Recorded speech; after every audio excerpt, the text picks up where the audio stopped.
Hello everyone, आज हम लोग का हाउस प्रॉपर्टी का क्लास नंबर 4 है। लास्ट क्लास में हम लोग अनरियलाइज रेंट तक डिस्कस किए थे। बेसिकली आज के क्लास में हम लोग डिस्कस करने वाले हैं वैकेंसी पीरियड। तो प्लीज़ आप लोग हेडिंग डाल लो vacancy period on the top, ठीक है। चलिए, वैकेंसी पीरियड समझाने के लिए हम लोग एक क्वेश्चन को लेंगे और क्वेश्चन के जरिए से हम लोग उसको सम्स करेंगे। चलो, यहाँ पे लिखा हुआ है gross municipal value 10,000, fair rent 12,500, standard rent 8,000, ठीक है। एनुअल रेंट, AR का मतलब होता है एनुअल रेंट। एनुअल रेंट दिया हुआ है 15,000। उसके बाद UR अनरियलाइज रेंट 2,000, ठीक है।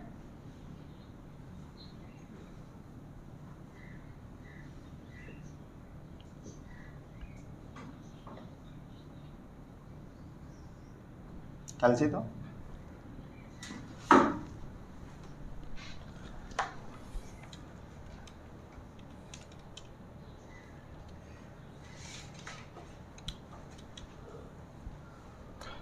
लिख लो 12,50 per month.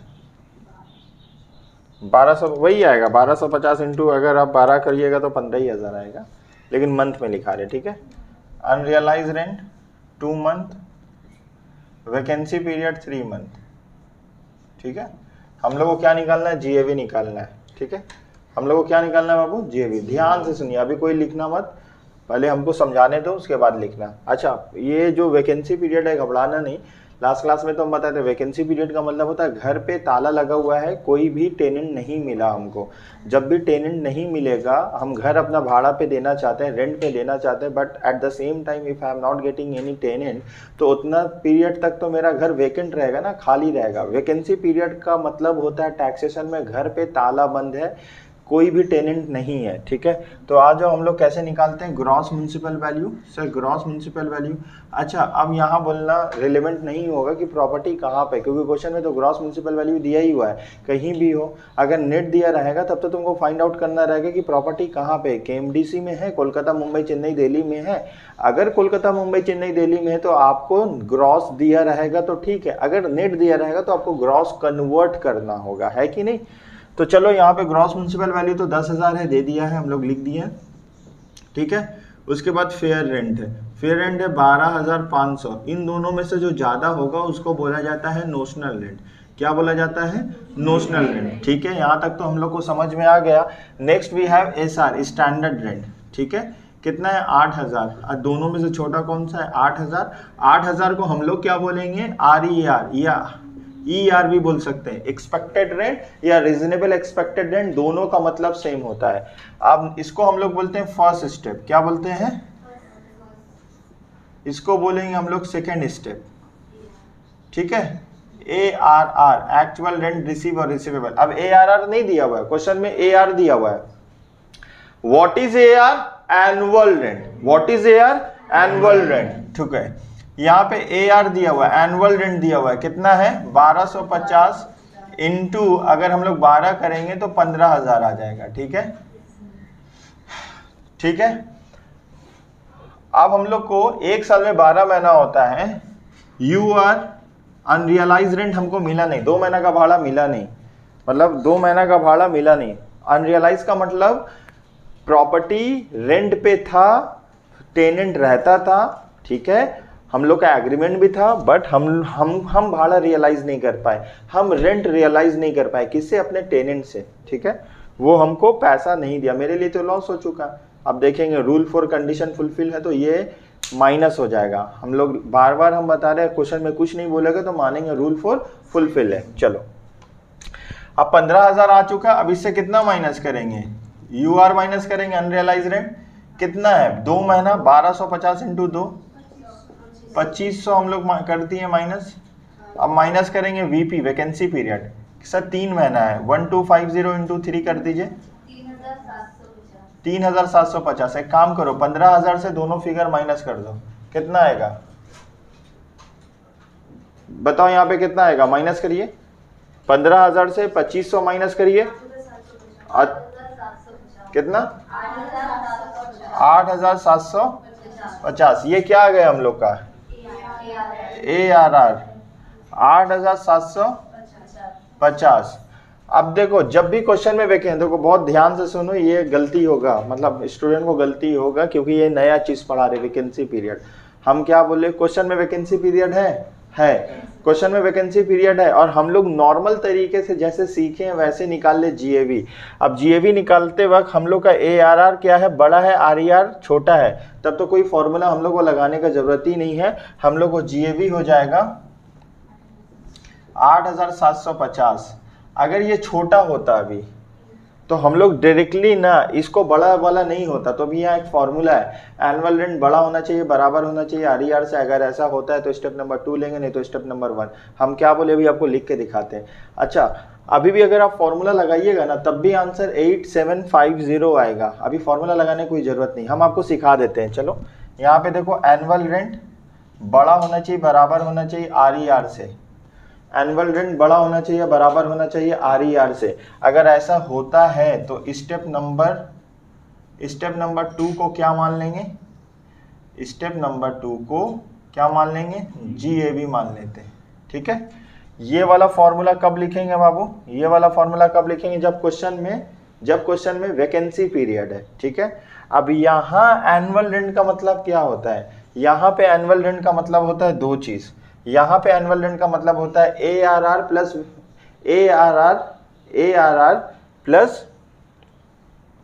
UR, ARR plus नहीं हम लोग को बता रहे, यहाँ पे एनुअल रेंट का मतलब होता है ARR माइनस UR, मतलब एनुअल रेंट से माइनस क्या कर देंगे, ठीक है। एनुअल रेंट से हम लोग का एनुअल रेंट है कितना बोलो, 15,000, इससे क्या माइनस कर देंगे, UR माइनस कर देंगे, तो क्या हो जाएगा, 15,000 था, ऐसे UR माइनस कर दो। UR कितना था हम लोग का, तो आंसर यहाँ पे कितना आएगा, बड़ा होना चाहिए, बराबर होना चाहिए RER से। कितना है RER, 8,000। कौन सा स्टेप लेंगे, स्टेप 2 को क्या ले लेंगे, वैसे भी तो स्टेप नंबर 2 को GAV लिए हैं, बात तुम समझे यहाँ पे। तो देखो आप ये फॉर्मूला हम लोग कब अप्लाई करेंगे, जब क्वेश्चन में वैकेंसी पीरियड रहेगा। ठीक है, क्वेश्चन में वैकेंसी पीरियड रहेगा तो हम लोग देखेंगे,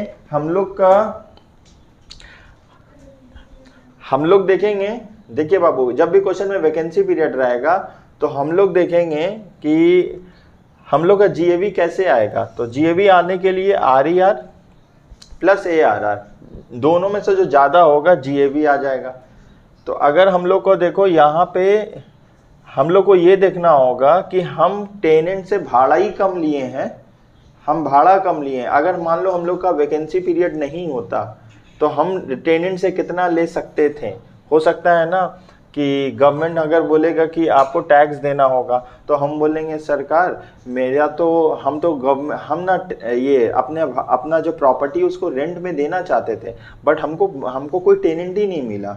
ठीक है ना, टेनेंट नहीं मिला, हो सकता है हमको टेनेंट मिला या हम रेंट ही कम लिए हैं, कुछ भी कंडीशन हो सकता है। तो आप इसको ऐसे समझ सकते हो कि जब भी क्वेश्चन में एनुअल रेंट दिया हो रहेगा, सॉरी वैकेंसी पीरियड रहेगा, तो हम लोग यहाँ पे लिखेंगे AR का मतलब एनुअल रेंट बड़ा होना चाहिए, बराबर होना चाहिए RER से। अगर ऐसा होता है तो स्टेप नंबर 2 को GAV ले लेंगे, नहीं तो स्टेप नंबर 1 को GAV ले लेंगे।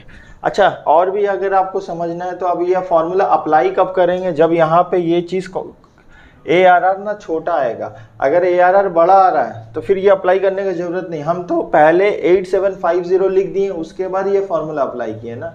ये फॉर्मूला हमारे लिए रिलेवेंट कब है, जब क्वेश्चन में RER बड़ा है और ARR छोटा है, तब हम लोग चेक करेंगे कि रियलिटी में क्या आ रहा है। ठीक है, इस फॉर्मूला के हिसाब से। या आप जब एक तरीका और भी है, जब भी क्वेश्चन में वैकेंसी पीरियड रहेगा तो आप डायरेक्टली फॉर्मूला लगा के भी चेक कर सकते हो, कोई बात नहीं है। तो हम लोग का GAV कितना आ जाएगा, 8,750। अच्छा, हम यही क्वेश्चन ना थोड़ा चेंज कर देते हैं। आपको वैकेंसी पीरियड कितना ले लेते हैं, 6 महीना ले लेते हैं। अब हम लोग का क्या आएगा आंसर, बता पाओगे? अगर हम वैकेंसी पीरियड 6 महीना ले लेते हैं सेम क्वेश्चन का, अब आंसर क्या आएगा, अब कितना आएगा वैकेंसी पीरियड, अगर हम 6,000 ले लिए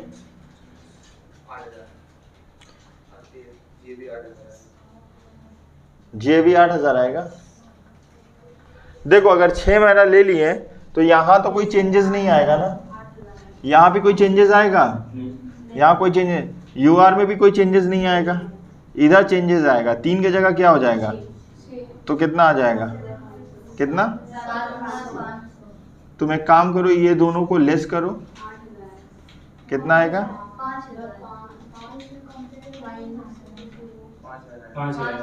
5000 आएगा। तो अभी हम लोग को यहाँ पे कितना लिखना होगा, 5000। अब हम लोग का GAV, अब देखो अब क्या डायरेक्टली 8000 हम लोग लिख सकते हैं, अब हम लोग 8000 लिख सकते हैं नहीं, ARR हम लोग का क्या है, छोटा है। अब हमको अब हर हार में हमको फॉर्मूला लगा के अप्लाई करके चेक करना होगा। अब हम यहाँ पे क्या बोले, यहाँ पे AR बोले, AR का मतलब क्या होता है, annual rent minus UR, annual rent minus annual rent minus, या तुम एक काम कर लो ना, चलो ठीक है इसी समझो। तो यहाँ पे अभी हम लोग क्या लिखेंगे, annual rent minus UR। Annual rent मेरा कितना है, 15000, UR मेरा कितना है 2500, कितना आएगा 12000। देखो देखो एनुअल रेंट बड़ा होना चाहिए, बराबर होना चाहिए RER से। एनुअल रेंट कितना है हम लोग का, बड़ा ही है, तो एनुअल रेंट कितना, किससे बड़ा है बाबू, RER कितना है मेरा 8। तो स्टेप नंबर 2, अब मेरा GAV कितना हो जाएगा, बोला स्टेप नंबर 2 ले लीजिएगा GAV। देखो हम दोनों तरीके से आपको करके दिखाएं। अब बोलोगे सर ये तो 8000 बड़ा है, आप 5000 को क्यों ले लिए, तो ये फॉर्मूला में आपको अप्लाई करना होगा जब भी क्वेश्चन में वैकेंसी पीरियड रहेगा, ठीक है। कैसे अप्लाई किए, यहाँ पे AR का मतलब क्या होता है, एनुअल रेंट का मतलब क्या होता है, annual rent minus unrealise rent. ये 12000 था, 2500 माइनस कर दिया 12500, RER तो 8000 है, यहाँ पे 8000 लिख दिए। अब चेक करो कौन सा बड़ा है बाबू, AR तो बड़ा है। अगर AR बड़ा है या AR बड़ा है या बराबर होता तब भी क्या लेते हैं हम लोग, स्टेप 2 में कितना आंसर है 5000, मेरा क्या हो जाएगा GAV। यहाँ तक कॉपी करो, नहीं समझ में आएगा फिर से बताएंगे। बाबू उम्र क्यों नहीं समझ पा रहे हो, देखो यहाँ पे हम फिर से आपको बता दे रहे हैं। एनुअल रेंट यहाँ पे AR लिखे हैं, एनुअल रेंट है, ठीक है ना। आपको समझने का कोशिश करो, आपको गवर्नमेंट को बताना है कि मेरे दिल में चोर नहीं है। अगर मेरा घर पूरे साल भर ऑक्यूपाई रहता, वेकेंट नहीं रहता, तो कंडीशन कुछ और होता, 5000 की जगह 12500 होता। मानते हो कि नहीं बाबू, मानते हो। अगर मान लो क्वेश्चन में वैकेंसी पीरियड नहीं होता, मेरा घर पूरे साल वेकेंट मतलब 6 महीना वेकेंट नहीं रहता, ये 6 महीना भी ऑक्यूपाई रहता, मतलब समझ पा रहे हो, 6 महीना भी टेनेंट रहा है, तो हमको कुछ भाड़ा मिलता। तो यहाँ पे 5000 की जगह में कितना होता, 12500। तो 8000 और 12500 विच एवर इज हायर, कौन सा GAV निकलता, 12500। हम 12500, तो हम लोग का GAV कितना आना चाहिए, 5000 आना चाहिए। रीजन बीइंग क्योंकि यहाँ पे हम लोग का वैकेंसी पीरियड हो गया 6 महीना, हम तो भाड़ा देना चाहते थे, हम तो अपना प्रॉपर्टी रेंट में देना चाहते थे, बट हमको कौन नहीं मिला, हमको कोई भी टेनेंट नहीं मिला, तो हम किसको दे दे, ठीक है। टेनेंट, मेरा घर में ताला बंद था, in search of a tenant. हम बहुत सारे ब्रोकर को बोले थे कि कोई भी बंदा होगा रहने के लिए, 2 रूम का फ्लैट है, इतना है इतना है, पूरा स्पेसिफिकेशन दे दिए थे कितना भाड़ा लगेगा। अब टेनेंट ही नहीं मिल रहा है तो अब हम क्या करें, बोलो, टेनेंट नहीं मिल रहा है, हम क्या करें, बात समझ पा रहे हो। अगर टेनेंट मिल जाता तो जो 6 महीना का घर मेरा खाली था, तो 6 महीने में हमको कितना पैसा मिल जाता, 7500। तो अब वहां पे ARR की जगह 5000 की जगह कितना आ जाता आपको, 12500। तो मेरा दिल में चोर है नहीं है। गवर्नमेंट को हमको समझाना होगा कि सर आप समझने का कोशिश करिए, मेरा जो GAV कम आ रहा, आपका एक्सपेक्टेशन नो डाउट 8000 है, आप बोल रहे हो कि 8000 पे हमको टैक्स दे दो, लेकिन ना मेरा वैकेंसी पीरियड नहीं होता, आपके एक्सपेक्टेशन से ज्यादा मेरा वैल्यू निकलता है कि नहीं। अगर GAV नहीं होता तो वहां पे 5000 की जगह में क्या हो जाता, आपको समझ में आ रहा है बाबू। हम क्या रेंट ही चार्ज कर रहे, रेंट कम चार्ज कर रहे, मतलब जो GAV कम आ रहा है, GAV कम आ रहा है, इसके पीछे वजह क्या है? हम रेंट कम चार्ज कर रहे हैं या वैकेंसी रीजन है? वैकेंसी रीजन है। अगर रेंट कम चार्ज करते तो फिर ऊपर वाला RER को GAV मान लेते। समझो हम क्या बोले? जो GAV मेरा ग्रॉस एनुअल वैल्यू कम आ रहा है 5,000 आ रहा है, इसके पीछे दो वजह हो सकता है। वजह अगर वैकेंसी पीरियड है या वजह भाड़ा ही कम ले रहे। वजह क्या है देख के बताओ? वैकेंसी पीरियड है, ठीक है। अगर हम वजह मेरा हम भाड़ा ही कम चार्ज कर रहे हैं तो फिर मेरा GAV क्या आ जाता? RER आ जाता। RER आ जाता ना। अच्छा, हम क्या सच में भाड़ा कम चार्ज कर रहे हैं? नहीं, जितना चार्ज करना चाहिए उतना ही चार्ज कर रहे हैं मार्केट वैल्यू के हिसाब से। लेकिन जब मेरा घर वेकेंट है मतलब वैकेंसी पीरियड हो गया है, तो फिर हम कुछ नहीं कर सकते उसमें ना। गवर्नमेंट को ये समझना होगा। बाबू क्लियर है? सेम सवाल करके बताइए बाबू। अगर वैकेंसी पीरियड ना 8 महीना है, 8 महीना, आंसर क्या आएगा? अगर वैकेंसी पीरियड 8 महीना, यहाँ पे हम लिख देते हैं 8 महीना। वैकेंसी पीरियड अगर 8 महीना, बताइए आंसर कितना आएगा? हो गया बाबू आप लोग का? वैकेंसी पीरियड अगर 8 महीना, बताइए आंसर कितना आएगा? 2,500 GAV। और RER कितना है? 8,000। तो मेरे पीछे मतलब हम मतलब मेरा जो GAV कम आ रहा है, या हम कंज्यूम मतलब अपने टेनेंट से जानबूझ के कम ले रहे हैं या वैकेंसी की वजह से कम आ रहा है? अगर वैकेंसी नहीं होता तो मेरा GAV कितना आया होता? मेरा 8,000 आया हो जाता। कम 8,000 आया होता। बोलो यहाँ तक समझ में आया बाबू? क्लियर है? एक एग्जाम्पल और दे आपको। चलिए एक एग्जाम्पल और देते हैं आपको, करके बताओ। Gross municipal value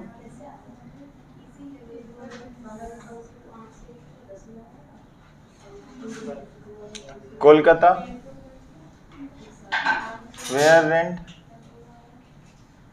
8,000, standard rent 6,000, ARR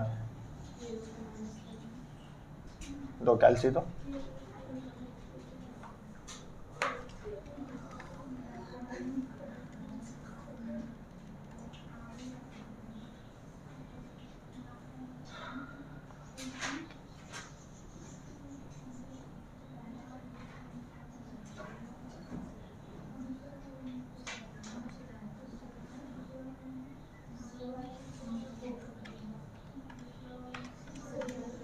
लो अब क्वेश्चन हम यहाँ पे लिख दिए हैं।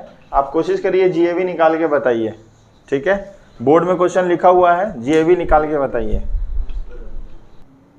बाबू नहीं समझ में आ रहा बोर्ड में देखो, कोई बात नहीं, घबराने का बात नहीं। नहीं समझ में आ रहा बोर्ड में देखो, हम करते हैं। देखो बोर्ड में देखो, सब लोग देखो बोर्ड में,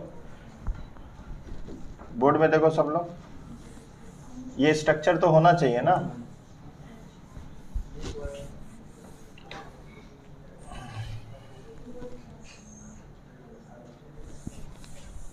देखो इतना चीज होना चाहिए। चलो यहाँ आओ, देखो हो गया बाबू, हो गया। आपको टाइम दिए ना, जब टाइम दिए नहीं कर पाए, अब हम कर रहे। देखो यहाँ पे ऐसा तो नहीं आपको टाइम नहीं दिए, हो गया टाइम ओवर। चलो प्रॉपर्टी है कोलकाता पे, कोलकाता आता है KMDC के अंदर, मेट्रोपॉलिटन सिटी के अंदर। तो जब भी म्युनिसिपल वैल्यू दिया रहेगा हम लोग इसको बोलेंगे नेट म्युनिसिपल वैल्यू, ठीक है। हमको ग्रॉस निकालना होगा। क्या आप अपने आप से देख पा रहे हो क्वेश्चन में कहीं भी वाटर टैक्स या सेवरेज टैक्स है? तो बड़ा फॉर्मूला लगाने की कोई जरूरत नहीं है, शॉर्टकट से आ जाएगा आंसर, डिवाइडेड बाई। तो यहाँ पे 10,000 आ जाएगा।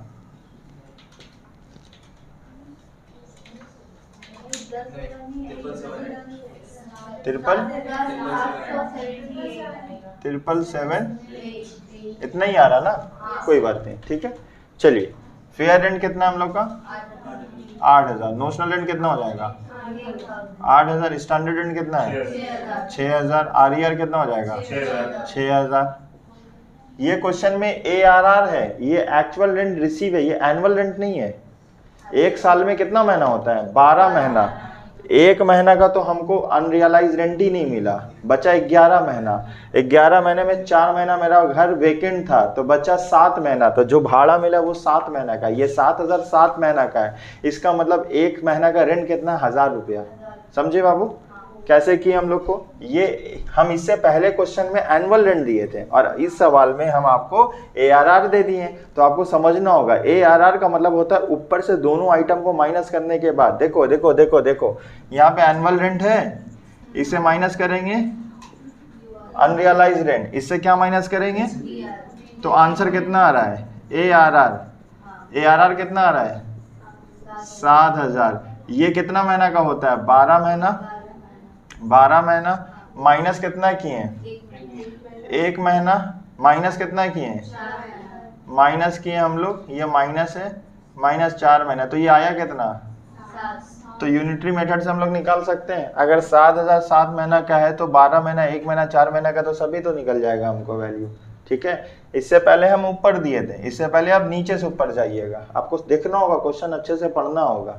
तो सिंपल सा कैलकुलेशन है, 7 महीना का 7,000 है तो 12 महीना का 12,000, यहाँ 12,000 लिख दो, यहाँ 1,000 लिख दो, यहाँ 4,000 लिख दो। समझने में कोई दिक्कत हुआ? अब हम यहाँ पे बैठाएंगे AR बैठाएंगे, यहाँ पे AR कैसे होता है, क्या होता है यहाँ पे, आप इससे क्या माइनस कर दो, UR माइनस कर दो, या फिर ARR में वैकेंसी पीरियड ऐड कर दो। दो तरीके से निकालेंगे, आप दोनों फॉर्मूला सीख लो। पहला तरीका तो समझे ना, अब दूसरा तरीका क्या हम बोल रहे, बोर्ड में देखो, ये जो AR है ना, दो तरीके से निकाल सकते हैं। कैसे निकाल सकते हैं बताओ बाबू फॉर्मूला।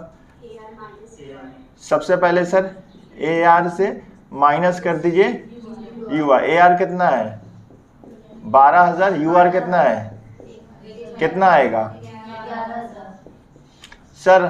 मान लो ये डेटा तो हम निकाले, क्वेश्चन में तो दिया ही नहीं था, क्वेश्चन में क्या डेटा दिया हुआ है ARR, तो अब एक काम कर लो ARR में क्या कर लो, वैकेंसी पीरियड ऐड कर लो, तो तब भी तो वही आंसर आएगा घुमा फिरा के। तो ARR कितना था 7,000, वैकेंसी पीरियड कितना है 4,000, दोनों आंसर कितना आया। तो कंफ्यूज मत होना, हम कभी इससे करेंगे कभी इससे करेंगे, तो वो दोनों चीज पता होना चाहिए। क्लियर है? तो चलिए अब यहाँ पे हम लोग का फॉर्मूला क्या है, विजिबल है बाबू, ठीक है। एनुअल रेंट बड़ा होना चाहिए, बराबर होना चाहिए RAR से। अगर ऐसा होता है तो स्टेप नंबर 2 को क्या ले लेंगे, बताइए आप। एनुअल रेंट के हम दोनों मेथड से निकाल दे रहे, कितना निकल रहा है 11,000, बड़ा होना चाहिए बराबर होना चाहिए RAR से। RAR कितना है, तो स्टेप नंबर 2 को क्या ले लेंगे, स्टेप नंबर 2 को क्या ले लेंगे GAB। और वैसे भी स्टेप नंबर 2 ही आएगा, वैसे भी स्टेप नंबर 2 आएगा। हम लोगों को क्या बोले थे, याद करो फॉर्मूला कब अप्लाई करेंगे, ये फॉर्मूला कब अप्लाई करेंगे, जब ARR छोटा होगा। अब अच्छा दो तरीका है फॉर्मूला अप्लाई करने का, जहां भी देखो वैकेंसी पीरियड, ये फॉर्मूला अप्लाई कर दो। अब ऐसे ये फॉर्मूला अप्लाई करने का रियलिटी में कोई जरूरत नहीं था, हम आपको सिखाने के लिए बोले। जरूरत कब होता, जब ARR छोटा होता, तब तुमको ये फॉर्मूला से चेक करना होता। अब कंफ्यूज ना हो जाओ, हर बार तुम जब एक बार कॉन्सेप्ट सीख जाओगे ना, जब तुमको तरीका पता है ना, तुम कोई भी सम्स आए आपको तो प्रॉब्लम पता ही है कैसे सॉल्व किया जाएगा, ठीक है। क्लियर है यहाँ तक? किसका आंसर सही था, 7,000 सही था, ठीक है। देखिए यहाँ पे उतारो, कॉपी करो, किसी को डाउट नहीं है, चलो कोई बात नहीं। तो आज हम लोग यहीं तक रहने देते हैं, नेक्स्ट क्लास से हम लोग स्टार्ट करेंगे इंटरेस्ट ऑन लोन, ठीक है। चलो बाबू, थैंक यू सो मच।